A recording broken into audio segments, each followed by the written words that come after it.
आज हम लोग देखते हैं क्लास 10 भौतिक विज्ञान प्रकाश के परावर्तन के बारे में। तो सबसे पहला क्वेश्चन है, प्रकाश के परावर्तन से आप क्या समझते हैं? तो जब प्रकाश की किरण किसी वस्तु से टकराकर उसी दिशा में लौट जाती है तो लौटने की इस प्रकार की घटना को प्रकाश का परावर्तन कहते हैं। समझिए कि जब प्रकाश की किरण किसी वस्तु से टकराकर, यानी यह मेरा परावर्तक सतह है, इस पर कोई प्रकाश की किरण आती है और आने के बाद वह इस परावर्तक सतह से टकराता है और टकराने के बाद वह पुनः उसी दिशा में लौट जाती है। क्या होता है? लौट जाती है। तो लौटने की इस प्रकार की जो घटना है वह क्या कहलाता है? प्रकाश का परावर्तन।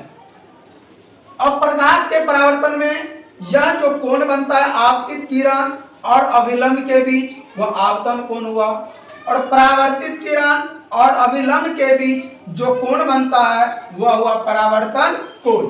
अब आपतन कोण, दूसरा क्वेश्चन है, आपतन कोण किसे कहते हैं? तो प्रकाश की किरण यानी प्रकाश की आपतित किरण और अभिलंब के बीच बने कोण को क्या कहते हैं? आपतन कोण। यानी आपतित किरण और अभिलंब के बीच जो कोण बनता है उस कोण को हम लोग क्या कहते हैं? आपतन कोण कहते हैं। अगला क्वेश्चन है, परावर्तन कोण किसे कहते हैं? तो प्रकाश की परावर्तित किरण और अभिलंब के बीच बने कोण को परावर्तन कोण कहते हैं। यानी प्रकाश की परावर्तित किरण, यह जो प्रकाश जब टकरा कर लौटता है तो वह कौन सा किरण? परावर्तित किरण। और अभिलंब के बीच जो कोण बनता है उसी कोण को हम लोग क्या कहते हैं? परावर्तन कोण। कौन कोण? परावर्तन कोण। अगला है, प्रकाश के परावर्तन के कितने नियम होते हैं? तो 2 नियम होते हैं। कितने नियम? 2 नियम। पहला नियम क्या है?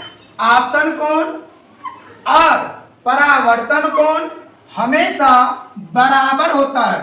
यानी आपतन कोण जो है और यह जो परावर्तन कोण है, यह दोनों हमेशा क्या होता है? बराबर होता है। कोण प्रकाश के परावर्तन में कितने नियम? 2 नियम। कौन कौन? आपतन कोण और परावर्तन कोण हमेशा बराबर होता है। दूसरा है, आपतित किरण, परावर्तित किरण और अभिलंब तीनों एक ही तल में होता है। यह क्या कहलाता है? प्रकाश के परावर्तन के नियम। इस वीडियो में हम लोग यहीं तक देखेंगे। अगले वीडियो में हम लोग इससे आगे देखेंगे।